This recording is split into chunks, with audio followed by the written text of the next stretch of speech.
여러분 안녕하십니까. 9월 10일 새벽이 됐습니다. 전우식입니다.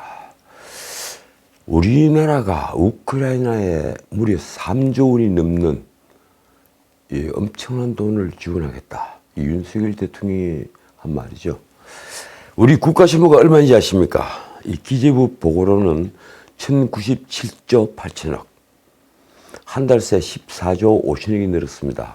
작년 말 국가 채무는 1067조였는데 이 중앙정부 기준 기재부 통계로는 작년 말 국가 채무 1033조 4천억으로 나와 있습니다. 올해 나라 살림 적자가 벌써 68조 원이라는 얘기입니다. 올해는 세수부터 줄어들었습니다. 국세 수입은 43조 4천억 원 줄어든 217조 6천억 원으로 집계가 됐습니다. 소득세가 마이너스 12조 7천억, 그리고 법인세가 마이너스 17조 1천억, 그리고 부가세는 마이너스 6조 1천억입니다. 기업 실적 악화와 그리고 자산시장 침체 때문인 것으로 분석이 됩니다. 정부 총 지출은 391조 2천억 원, 지난해 1월에서 7월보다 59조 1천억 원이 감소했습니다. 코로나 대응 사업과 소상공인 손실보상이 끝나기 때문입니다. 다른 지출은 거의 구조 조정이 되지 않았다는 얘기입니다.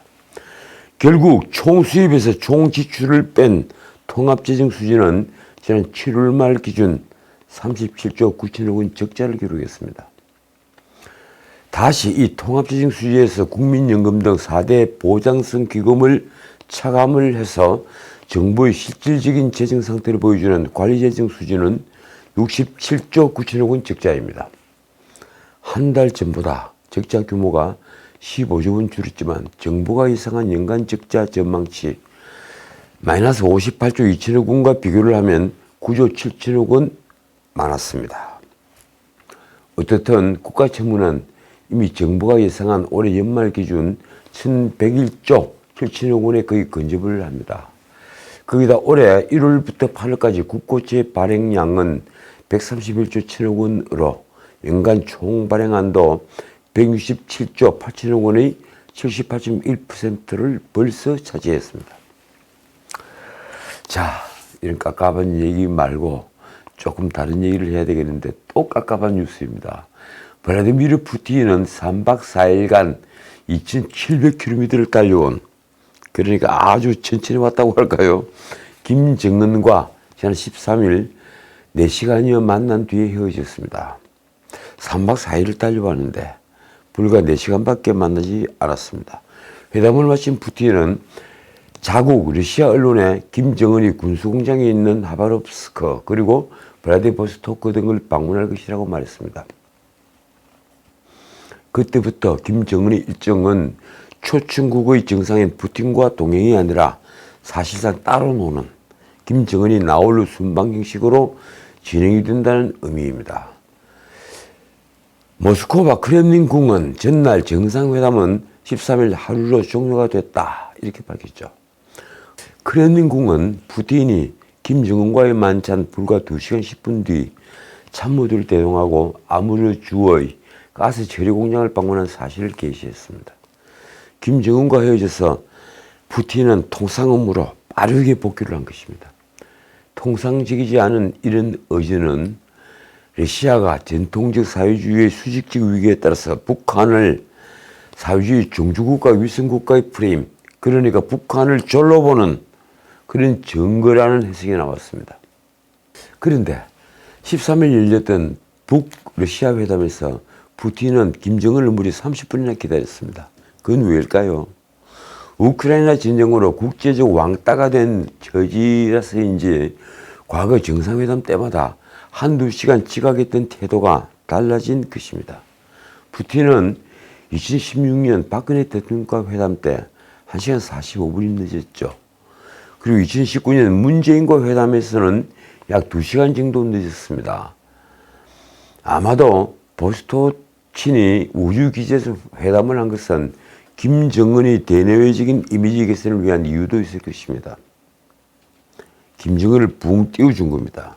특히 김정은은 최근 정치할 위성을 궤도 위에 올리는 데 실패했습니다. 어떻든 왕따들이 회담은 끝났습니다.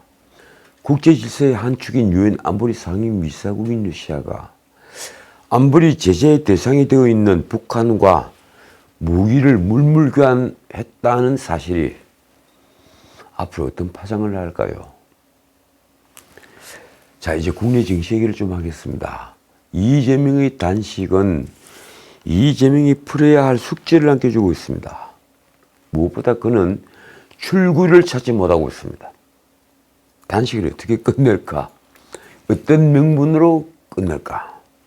다들 궁금해하고 지켜보고 있습니다. 언제 무슨 명분으로?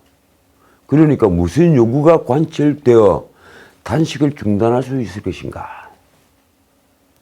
문제는 윤석열 대통령부터 집권 여당, 더 나아가 대다수 국민이 이제 이재명의 단식을 보고 있지 않다는 것입니다. 이 단식은 처음부터 아무런 명분이 없었습니다. 무능한 폭력 정권에 대한 국민 저항운동을 시작한다. 이재명은 이렇게 말을 했죠. 그는 기자간담회에서 단식의 명분으로 사직성의 각오로 민주주의 파괴를 막아내겠다고 했습니다.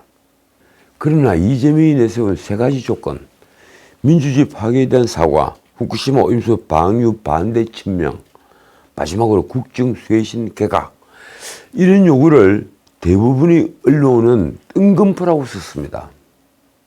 집권 여당보다 언론이 먼저 이재명의 단식을 명분이 없다고 조롱을 한 것입니다. 무엇보다 그가 단식의 출구를 찾지 못하는 것은 바로 이 때문입니다. 명분이 없는 단식. 그러니까 출구가 없는 것입니다. 자, 둘째, 이재명은 이번 단식으로 무엇보다도 신뢰를 완전히 잃었습니다. 그는 출퇴근 단식이라는 걸 하면서 단식 13일째인 12일 수많은 카메라 앞에서 기자들이 질문을 받으며 검찰청에 걸어서 들어갔습니다. 12일 동안이나 정말 그동안 곡기를 끊었다면 이건 세계사에 없는 기적 같은 일이 벌어진 것입니다. 특히 개인적으로 그는 당뇨를 앓고 있다는 말까지 나오지 않았습니까? 이러니 그의 말을 패러디한 단식한다고 하니 정말 단식하는 줄 알더라 하는 말들이 우스개로 돌았습니다. 정치인이 신뢰를 잃으면 어떻게 될까요? 모든 것이 끝납니다. 이재명은 사실 모든 것을 잃은 겁니다. 셋째, 이번 단식으로 이재명은 철학의 빈곤을 드러냈습니다. 아니, 빈곤한 철학이 드러났다고 할까요? 철학의 빈곤보다 빈곤한 철학이 더 낫겠군요. 정치인의 철학은 대중을 끌어모으는 힘입니다. 그런데 이재명은 원래 운동권 좌파도 아니었으며 그래서 이제 좌파적 논리를 갖춘 정치인도 아니었습니다. 그런 철학이 있었다면 대장동이나 백인동 같은 부패 범죄는 어쩌면 일어나지 않았을 것입니다. 좌파들이 좋아하는 헨리 조지 같은 책을 읽었다면 말입니다. 대장동 같은 일을 저지를 수는 없었겠죠. 기본소득인이 하는 그의 정책들이나 국가재정에 대한 그의 식견이 현실에 기반하지 않고 공중에 붕 떠있는 것으로 보이는 이유입니다. 철학이었다. 저는 이 생각을 지울 수 없습니다. 이재명은 결국 단식을 하면서 자신을 따르는 대중을 한 곳으로 이끌지 못했습니다. 철학이 없으니까 말입니다. 지시를 보내던 개딸들도 과거와 같지 않습니다. 후쿠시마 오염수 방류 반대 장려 집회는 이제 동력을 잃은 지 오래됐습니다. 지난 9일 이재명이 수원지검에 간 날 광화문에서 열린 오염수 투기 반대 범국민대회에는 불과 2,000명이 모였을 뿐입니다. 이재명에게 가장 절실했던 것은 다른 게 아니라 바로 철학이었던 것입니다. 자, 이랬은지 이재명은 단식 14일째인 13일 건강 악화를 이유로 단식 장소를 국회 앞 천막에서 본청 당 대표실로 옮겼습니다. 이제 의사들이 단식을 중단할 명분을 줄 때가 서서히 다가오고 있습니다. 다른 명분을 찾을 수 없으니 말입니다. 아마 구속영장이 청구될 점 의사들이 명분을 더 줄 것이고 그런 앰뷸런스를 타고 어쩌면 병원으로 도피할 가능성이 높아졌습니다. 정청래는 아침에 일어나기 힘든 상태라면서 오늘부터 단식을 국회 당 대표실에서 하게 된다고 했습니다. 민주당은 현재 상황에서 이 대표가 단식을 중단할 의지가 없다고 전했습니다. 스스로 단식이라는 연극을 중단할 명분이 없으니 아직까지는 출구가 없는 것입니다. 말씀드렸다시피 그 출구는 의사들이 마련하겠죠. 그런데 무엇보다 대중의 관심이 식었습니다. 언론사마다 많이 본 뉴스에 이재명의 단식 뉴스가 사라졌습니다. 여러분들 한번 검색해 보십시오. 그만큼 이제 대중은 흥미를 잃었다는 얘기입니다.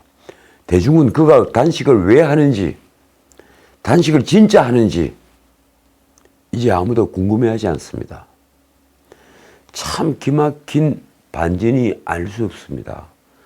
정치인으로서는 치명타를 맞은 것입니다. 그런데 민주당은 아직 외관적으로는 일사불란합니다.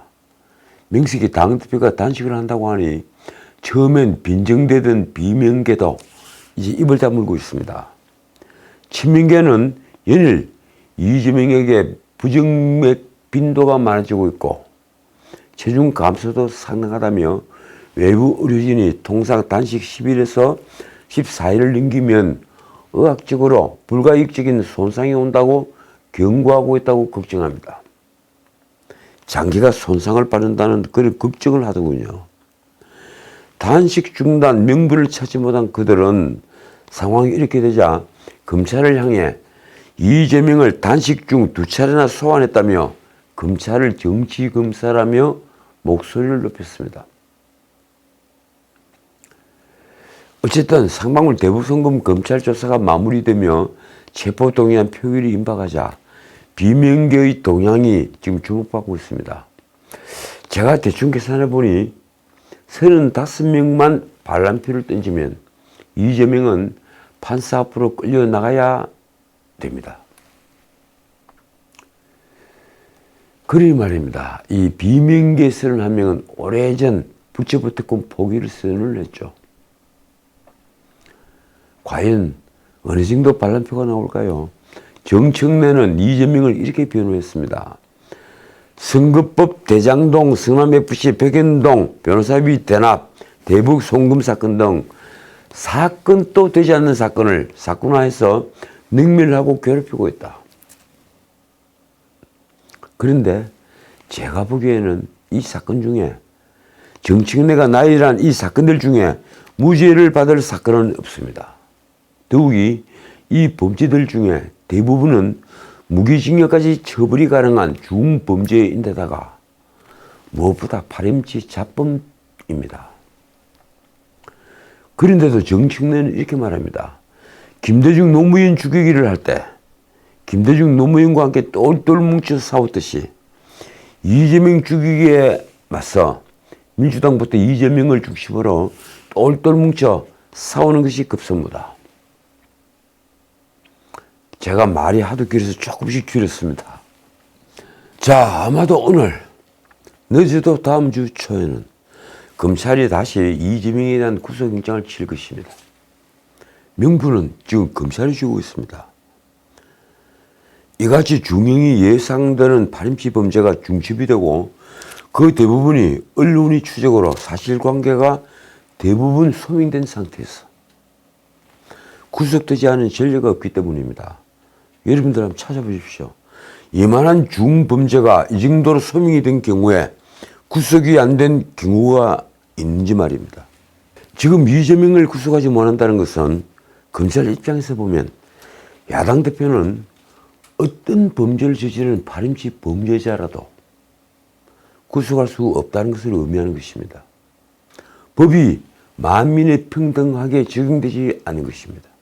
그런데 검찰이 이재명 구속영장을 청구하고 정부가 체포동의안을 국회에 보내온다면 결정권을 쥐고 있는 민주당 비명계는 어떤 스탠스를 취할까요? 더 나아가서 친명계의 바람표는 없을까요?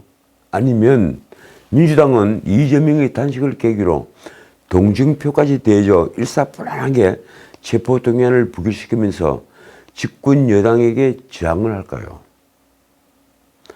혹시 그것이 국민에 대한 저항으로 비춰져서 내년 총선 몰락을 걱정하는 의원들이 의외의 반란을 보이는 것은 아닐까요? 워낙 경우의 수가 복잡해서 이 결론을 정확하게 예측하는 것은 거의 불가능합니다. 그런데 정치인은 생각처럼 정치가 하지 않습니다. 정직하고 정의감에 사로잡히기보다 자신의 이익을 구하고 다음 선거를 위해서라면 그 어떤 선택도 할 수 있는 것이 우리 정치인입니다. 다음 선거를 위해서라면 친구도 부릴 수 있는 것이 바로 우리 정치인인 것입니다. 흔히 정치인과 정상배를 구별하는 기준이 있습니다. 정치인은 다음 세대를 생각하지만 정상배는 다음 선거를 생각한다. 이 클라크의 경구죠. 자, 지난해 대선을 사흘 앞두고 등장한 김만배 신학님이 만든 가짜뉴스와 관련해서 몇 가지 의문점이 있습니다. 첫째, 이른바 윤석열 커피 가짜뉴스를 누가 언제 기획한 것일까요? 둘째, 민주주의를 파괴하는 이 엄청난 범죄에 가담한 자는 누구일까요? 김만배 신학님 외에 누구가 가담을 한 것일까요? 셋째, 방송에서 전혀 사실을 검증하지 않고 이 가짜뉴스를 확산시킨 자들은 누구일까요? 다행히 승패는 바뀌지 않았지만 윤석열 후보와 범자유주의 진영은 패배 일보 직전까지 갔습니다. 결과를 알고 나니 가슴을 쓸어낼 수밖에 없습니다. 만약 김만배와 신학님 그리고 뉴스타파라는 매체가 간이 커서 이 가짜뉴스를 대선 3일 전이 아니라 대선 5일 전에 쏟아냈다면, 그래서 더 많은 스피커들이 이 가짜뉴스를 전파를 했다면 승패는 바뀌었을 것입니다. 정말 아찔한 순간이 알 수 없습니다. 아주 어제 재밌는 분석이 하나 나왔더군요.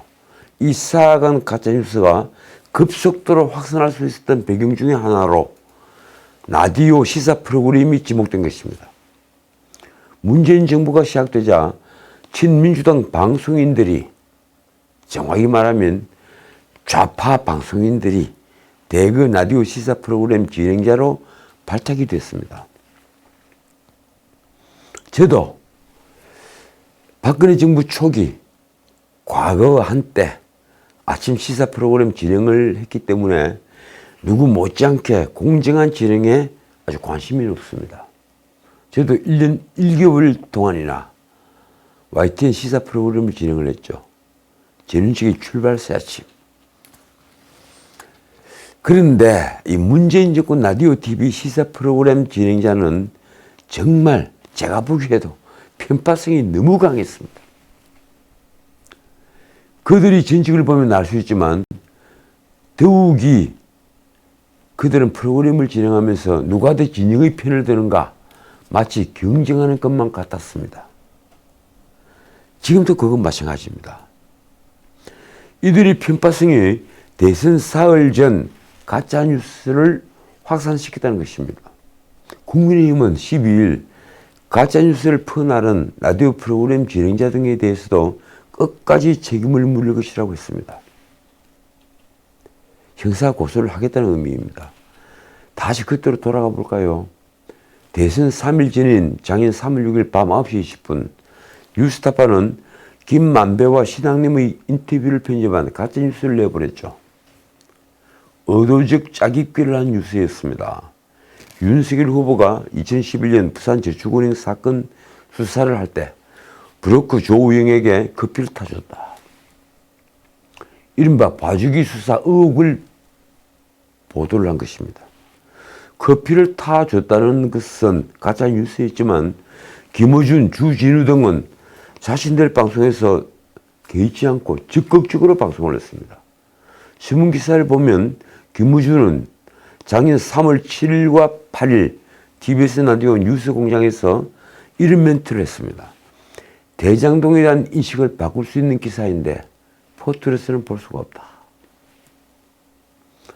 김만배가 평소 지인 신학님한테 거짓말을 할 이유가 있는가? 그러니까 이 말의 취지는요, 김만배가 신학님에게 했던 이 짜깁기한 요 음원 자체가 진실을 나타내고 있다. 이 주장을 하는 겁니다.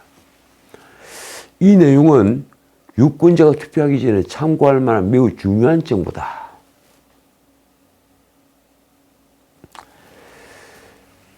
주진우도 KBS 라디오 주진우 라이브에서 아주 비슷한 멘트를 내보냈습니다. 이렇습니다. 이거 김만배의 목소리가 직접 나오기 때문에 좀 의미가 있다. 또 이런 말도 했습니다. 국민의힘 권영세 선대본부장이 군데군데 테이프가 조작된 흔적이 있다고 이야기하는데 요새는 테이프 안 쓰잖아요. 글쎄요. 테이프와 이게 무슨 상관이 있습니까? 이런 녹음 파일을 조작을 하는데 말입니다. 이 기사는 문재인 정권 때 라디오 진행을 맡게 된 신장식, 최경영, 이동영 등도 마찬가지였다고 합니다. 예를 들면 정의당 사무총장 출신인 신장식은, 이분은 변호사죠. 작년 3월 7일 TBS 라디오 신장식의 신장기업이라는 프로그램에서 김만배가 기획을 한 가짜 인터뷰를 언급하면서 팬들에게 이렇게 물었습니다. 봐주기 수사 아니었냐고 했는데 봐주기 수사로 보이는 정황이 굉장히 구체적으로 드러난 녹취 파일인 거죠. 그러자 친민주당 패널은 네, 그렇죠 라고 대답을 합니다. 뉴스타파 출신인 최경영은 3월 7일 KBS 라디오 최경영의 최강시사란 프로그램에서 윤석열 후보의 유세 내용까지 이 가짜뉴스와 연결해서 공격을 했습니다. 어제 윤석열 후보가 유세에서 언론인들이 노동조합을 민주당 정권이 앞세워 못된 짓 하는 천병이라는 인설을 했다. 그런데 김만배가 지인인 신학님에게 틀어놓은 녹취록이 뉴스타파를 통해 보도가 됐다. 속 보이는 은행이다.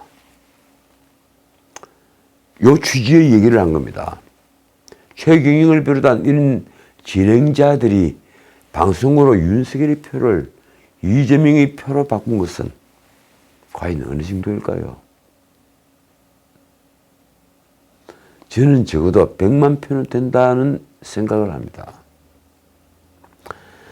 자, 이 가짜뉴스를 확산시킨 정치인들의 책임은 없을까요?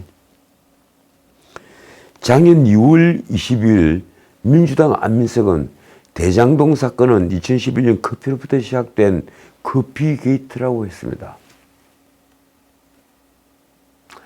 이날은 당시 JTBC 기자로 2011년 윤석열 대검 과장이 대장동 대출 브로커 조우영에게 직접 커피를 타주고 수사를 봐줬다는 윤석열 커피 보도를 한 바로 다음 날입니다.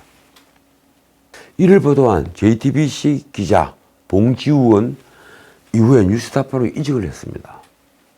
결국 커피게이트라는 주장은 대장동 사업 불법 대출을 윤석열 검사가 눈 감아줘서 대장동 복마전까지 이어졌다는 주장으로 대장동 몸통은 윤석열이라는 이재명의 논리와 맥이 닿아 있는 것입니다.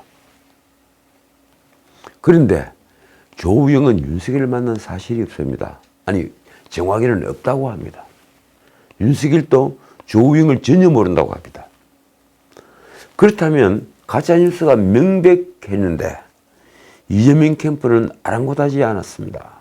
강병문 의원은 커피 한 잔에 덮은 윤석열 게이트의 시작이라고 했고, 조승래 의원은 윤석열이 직접 타줬다는 커피는 1,805억 원짜리 대장동 커피라고 선동했습니다.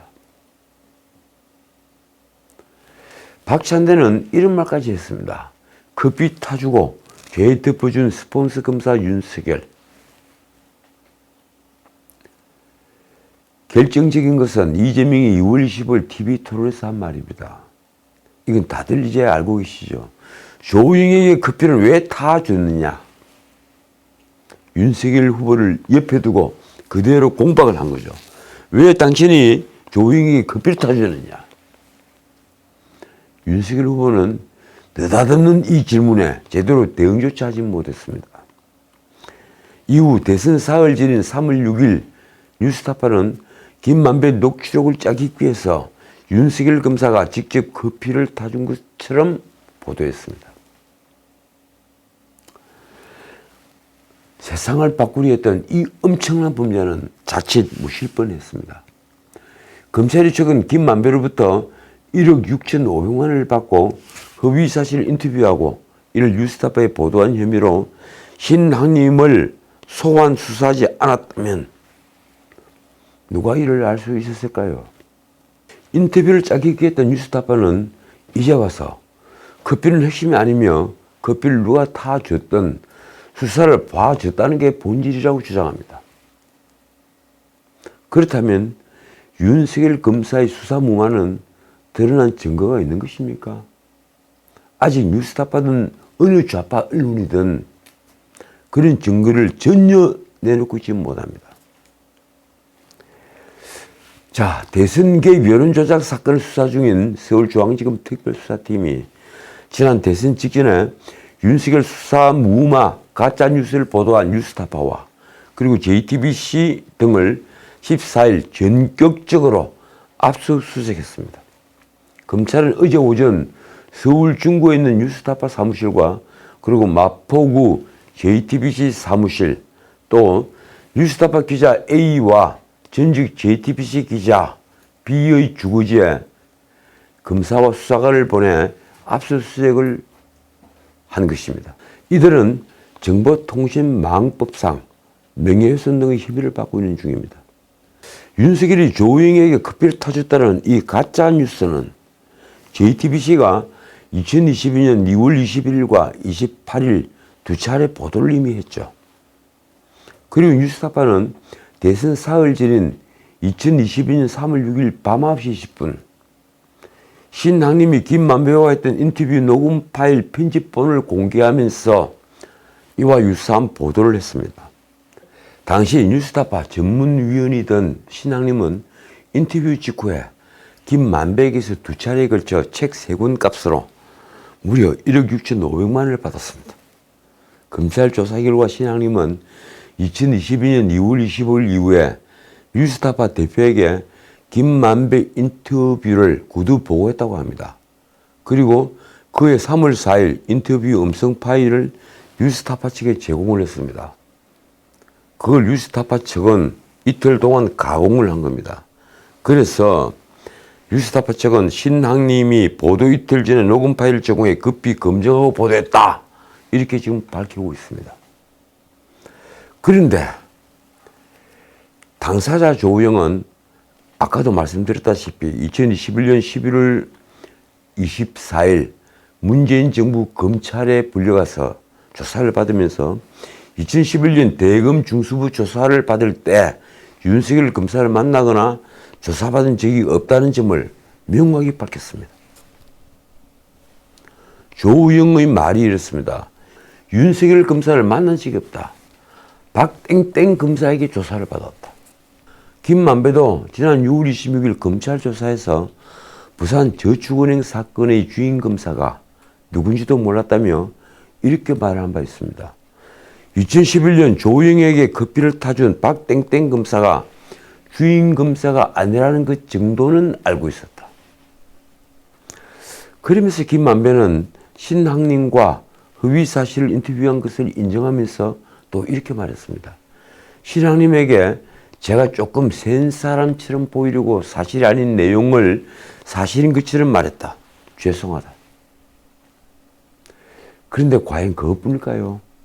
제가 보기에는 김만배는 처음부터 대선에 개입한다는 고의를 가지고 허위사실의 인터뷰를 한 것으로밖에 보이지 않습니다.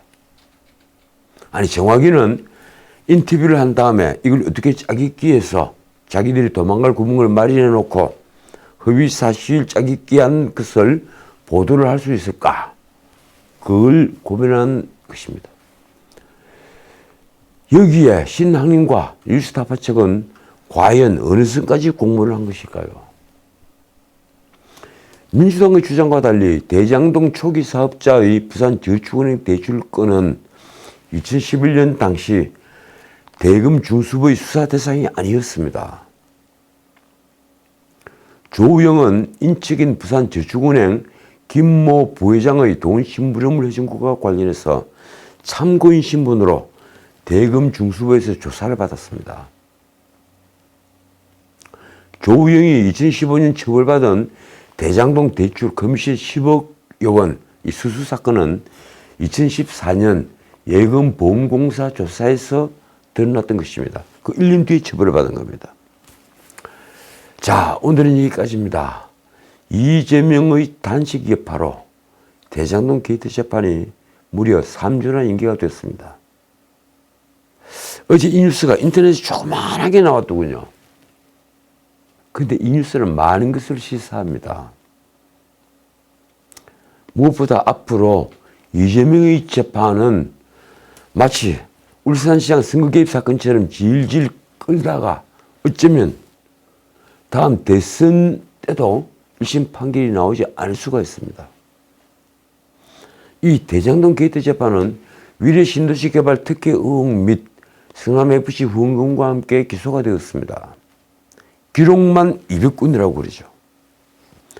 재판을 맡은 중앙지법 합의 33부는 특정범죄 가중처벌법에 관한 법률 위반, 그래 특가법상 뇌물 등으로 기소된 이재명과 그리고 측근 정진상의 첫 공판기일을 오는 9월 15일에서 10월 6일로 미뤘습니다. 3주 뒤로 미룬 겁니다. 국회의원 신분은 구속을 피하는 방탄조끼가 됐죠. 그리고 당대표 신분은 검찰이 함부로 피의자를 부리지도 못하는 방탄조끼가 됐습니다. 그런데 이제 단식은 이 나라 사법부조차 피고인을 함부로 대하지 못하도록 하는 수단이 되고 있습니다. 선진 민주정에서는 상상할 수 없는 참으로 가관이 아닐 수 없습니다. 그래도 이재명에게 출구는 없습니다. 지금까지 전원식이었습니다.